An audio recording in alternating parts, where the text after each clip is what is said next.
మాజీ సీఎం రోసయ్య నిబద్ధత సమర్థత వల్లే తెలంగాణ మిగులు బడ్జెట్ గా ఆవిష్కృతమైందన్నారు సీఎం రేవంత్ రెడ్డి. హైదరాబాద్ హైటెక్స్ ఎగ్జిబిషన్ సెంటర్లో రోసయ్య 3వ వర్ధంతి కార్యక్రమంలో సీఎం పాల్గొన్నారు.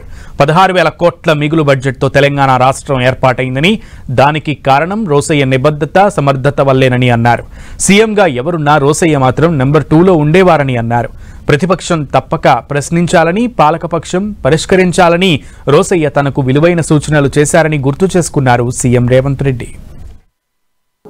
తెలంగాణ రాష్ట్ర విభజన సందర్భంగా 16,000 కోట్ల రూపాయల మిగులు బడ్జెట్తో తెలంగాణ రాష్ట్రం ఏర్పడ్డది అని అంటే 16 సార్లు రోసయ్య గారు ఆర్థిక మంత్రిగా ఉమ్మడి రాష్ట్రంలో ఒక నిబద్ధతను, ఆర్థిక పరంగా ఒక క్రమశిక్షణను వారు పాటించారు. కాబట్టే తెలంగాణ రాష్ట్ర ఏర్పాటు సందర్భంగా 16,000 కోట్ల రూపాయలతో మిగులు రాష్ట్రంగా తెలంగాణ రాష్ట్రం అవతరించిందని చెప్పి నేను ఈ సందర్భంగా ఖచ్చితంగా చెప్పదలుచుకున్నా. నేను ఈ వేదిక మీద నుంచి ఇంకొక అంశం కూడా ప్రస్తావించదలుచుకున్నా. వారి యొక్క నిబద్ధత, వారి యొక్క క్రమశిక్షణ, వారికి అన్ని హోదాలను ఇంటికి తెచ్చిపెట్టింది. ఏ రోజు కూడా నాకు తెలిసినంత వరకు రోసయ్య గారు నాకు ఈ పదవి కావాలి అని అధిష్టానాన్ని అడిగిన సందర్భం లేదు.